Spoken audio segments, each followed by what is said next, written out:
Guys, this is Mr. Gagnon again. We're going to do a couple problems now with Newton's second law. And we called it force is mass times acceleration. And we're just going to play around with the numbers a little bit in this simple equation. And I understand that we're actually going to be examining forces later and adding in some forces here. But for the time being, we'll call this force, we'll call this mass, we'll call this acceleration.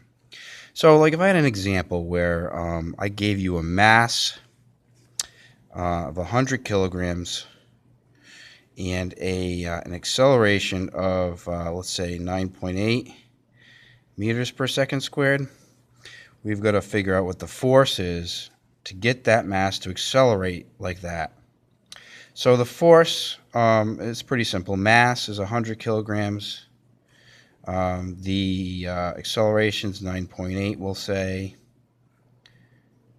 Okay, so this is going to be 980 kilogram meters per second. Now, we've got this kilogram meter per second unit right here. Okay, well, we decided that, hey, you know what? Instead of calling it a kilogram meter per second, it takes too much breath, takes too much to say it. Let's just name it after somebody famous. Well, let's see what we decided to do. We're calling this a Newton. Okay, so the force will be 980 newtons of force required to accelerate a mass of 100 kilograms. And so what I also did was I put 9.8 because that's the acceleration of gravity. So if I can apply this Newton's second law to finding the weight of an object as well. So let's just pretend now that force is mass times acceleration. Well, we know that we have a body mass, and let's just say my body mass is 100 kilograms.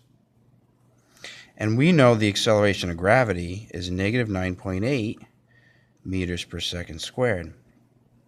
So the force, we're actually going to call this weight, because it's a force pulling downward. We're going to call that weight. So if I go ahead and change that down, weight is mass times acceleration of gravity. We can call gravity g. So weight is mass times the gravitational pull. On Earth, it's 9.8 down, and there's a mass. So the weight of a 100 kilogram person